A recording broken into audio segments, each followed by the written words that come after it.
और अब सवाल है दुबई से अरशद साहब का। अगर आपको मौका मिले इमरान खान से जेल में मिलने का तो क्या आप जाएंगे? क्योंकि एक प्रोग्राम में आपने आयशा नाज और मजहर अब्बास को जाने के लिए मशवरा दिया। अगर उस लिस्ट में आपका भी नाम आ जाए तो आप जा सकते हैं कि नहीं जा सकते? इस पे थोड़ा आप बात करें। भाई क्यों नहीं, मेरा नाम लिस्ट में डाल दें और अगर इमरान खान साहब ओके करते हैं तो I would love to go and see him. अपने फर्स्ट हैंड जाके देखें हालात क्या हैं, उनकी व्यूज क्या हैं।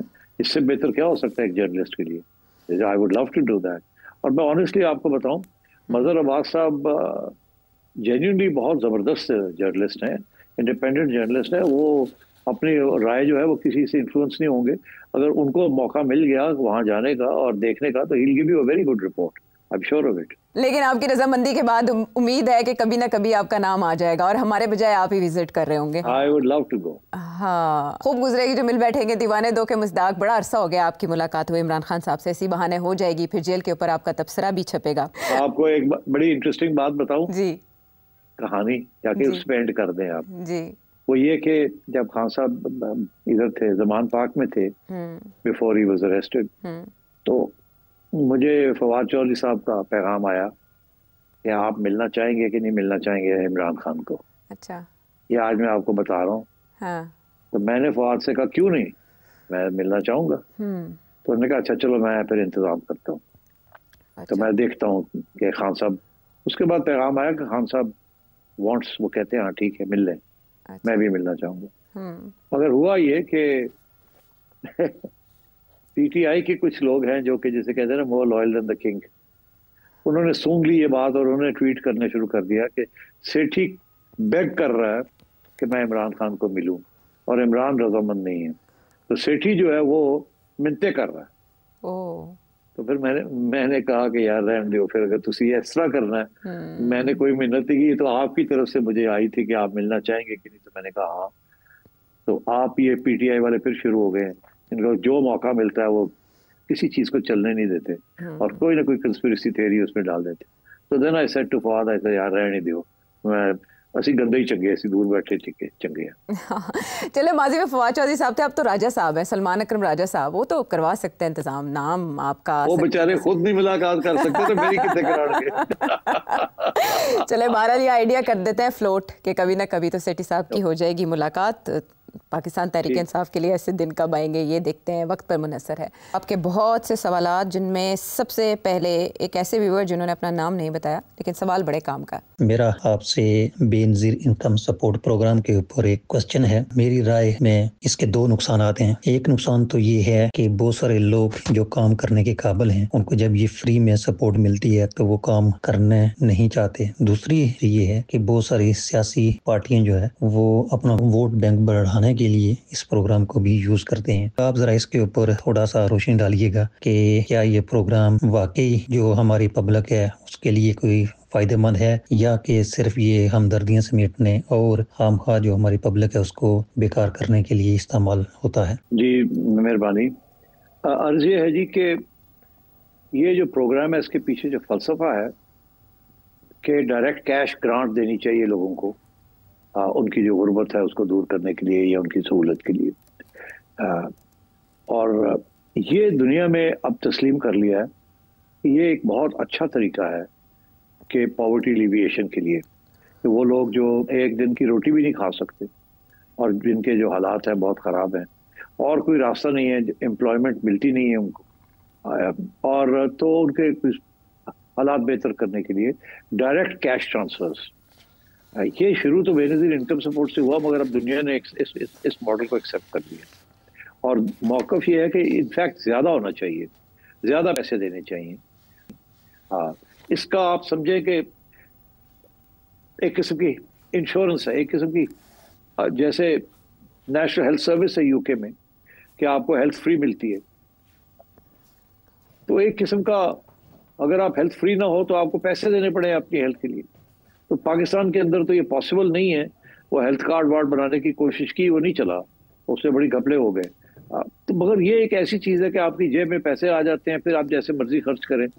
ये हमेशा इकोनॉमिक्स के अंदर यही पढ़ाया जाता है कि फ्रीडम ऑफ चॉइस, कि आपको फॉर एग्जांपल मैं आपको बताऊं, शादी हो रही है किसी की, तोहफा देना है तो पैसे देते हैं, और कोई गुलदस्ता या कोई और कोई छोटे मोटे फिजिकल प्रेजेंस लेके क्यों नहीं जाते? ये इसलिए क्योंकि जब पैसे देते हैं तो जिसको पैसे मिलते हैं उसकी फिर आज़ाद होता है वो कि इसको मैं कैसे खर्च करूं, इसके साथ उसकी बेहतरी, उसकी जो आउटलुक है, वेलफेयर जिसे कहते हैं, वो बेहतर होता है। अगर आप उसको कुछ चीज दे देंगे, वो ना उसके काम की है ना उसको चाहिए, वो पड़ी रहती है, वो उसकी बेहतर ये है कि आप पैसे दे दें, कैश दे दें। तो ये इसीलिए ये आपने देखा जो वो लिफाफा शादी के ऊपर जो आता है लिफाफा, और आराम से लोग ले लेते हैं। This is the philosophy of the Benazir income support programme. ये नहीं है कि जी लोग काम नहीं करेंगे, यार उनको तो पहले ही मुलाजमत नहीं मिलती। पाकिस्तान के अंदर 40% से ज्यादा अनएम्प्लॉयमेंट है, लोग पॉवर्टी लाइन पे हैं, और अनएम्प्लॉयमेंट जो है वो 20-30% से ऊपर जा रही है। तो इसलिए ये इशू के जी वो फिर काम नहीं करेंगे, ये this is not, it doesn't work, ये गलत है, ऐसे नहीं होता, क्योंकि पैसे बहुत थोड़े मिल रहे हैं।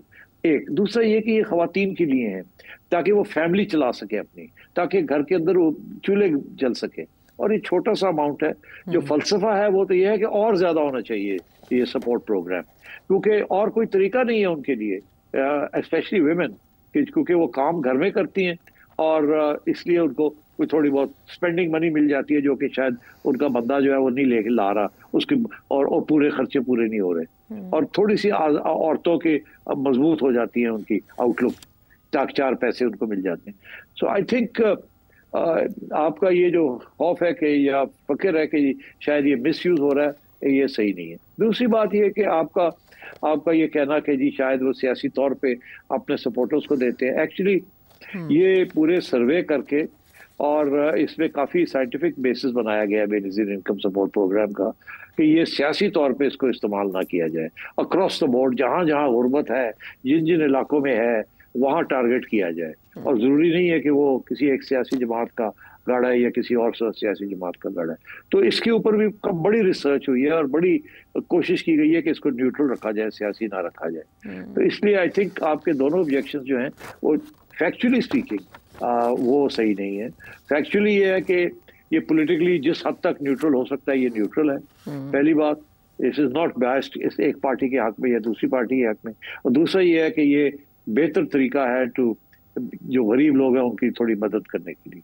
ठीक। और अब स्वाद से जहाँ से ये जो पाकिस्तान और अमेरिका का जो रिश्ते है ये किस हद तक महदूद हो सकते हैं? क्या ये इस तरह रिश्ते बन सकते हैं जो हाल ही में इंडिया और अमेरिका का जो रिश्ते थे, जो इंडिया को एक लाडले के तौर पर पेश करता था, जैसा इंडिया रशिया से भी तेल खरीदता था, ईरान से भी खरीदता था, तो उसको कुछ भी नहीं था, लेकिन अगर पाकिस्तान खरीदता तो उसके ऊपर सैंक्शन वगैरह का धमकियाँ मिलती थी। तो अब तो वो हालात नहीं है, लेकिन क्या जो अब अमेरिका और पाकिस्तान का जो दोस्ती बन गया, तो ये जो ईरान का सदर का जो दौरा है पाकिस्तान आने का, तो जिस तरह पाकिस्तान ने बयान दिया है ईरान की जो हरी प्रोग्राम है उसको सपोर्ट करने का और इजराइल के खिलाफ कुछ बातें करने का, तो क्या पाकिस्तान भी इस तरह लाडला बन सकता है या नहीं? ये कुछ बस वक्ती तौर दोस्ती है?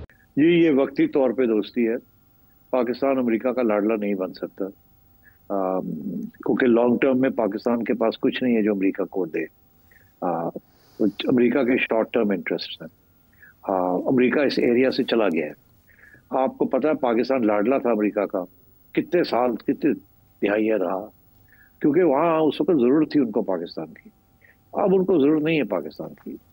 अब उनको दरअसल इंडिया की ज़्यादा ज़रूरत है चाइना के खिलाफ खड़ा होने के लिए। इसलिए ये जो अभी हुआ है ये शॉर्ट टर्म है। अभी इंडिया के साथ मेरा ये मौक़िफ़ है कि इंडिया के साथ तल्लुकात अमेरिका के फिर ठीक हो जाएंगे। जैसे इंडिया के अमेरिका के रूस के साथ ठीक होते हैं, उसी वक्त इंडिया के साथ भी ठीक हो जाएंगे तजारत वाले। और ये जो इस वक्त जो पिकअप हो रही है, अर्थक्वेक आई है इंडिया के अंदर, ये आहिस्ता आहिस्ता आप देखिएगा आगे जाके ये मसले हल होने शुरू हो जाएंगे।